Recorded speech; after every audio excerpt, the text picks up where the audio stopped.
Hi, I'm Amy Lidges, and I'm doing the week 9 video assignment about what I've learned and stood out to me throughout the semester with the videos that we've done. And one of the video assignments that stood out to me was week 7, which was the use of force standards, where we learned about what the different uses of forces were, like um, voice and like presence of the police. And then there was like um, batons or like physical force, and then also like deadly forces and just like the whole little scale of that.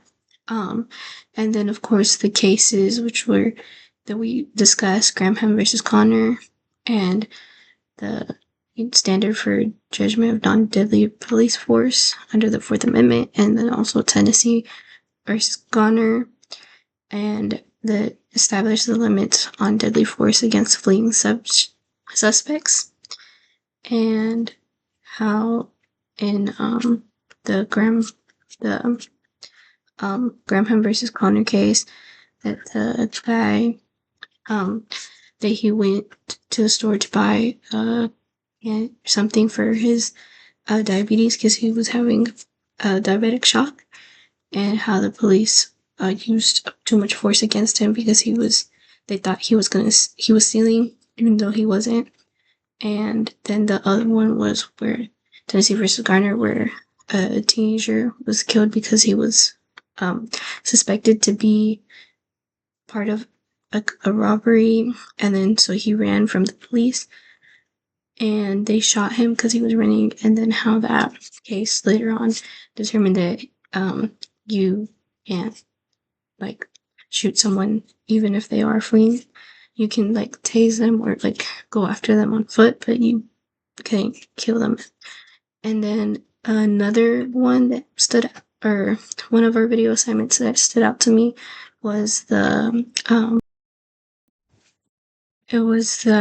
police um it was police strategy ones, where we talked about zero tolerance policing, community policing, evidence led policing, and or not evidence led, evidence based policing, and intelligence led policing, and how they were different and which ones we believed were good.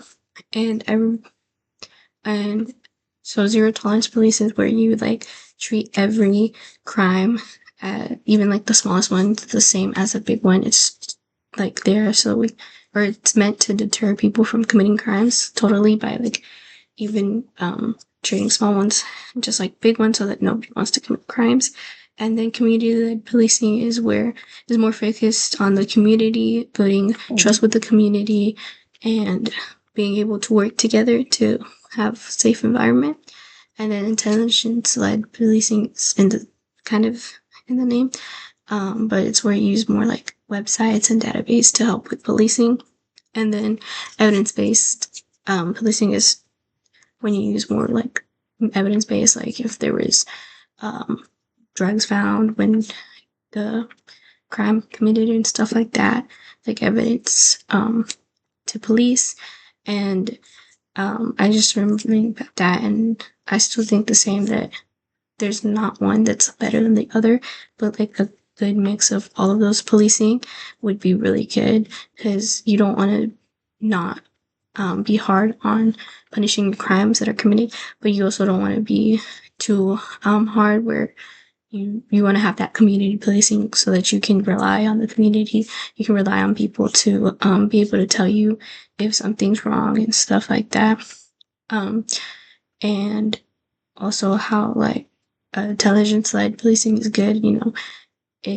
We've advanced so much, and we've been able to use more like data websites and stuff like that to help with policing and help with solving crimes and stuff like that.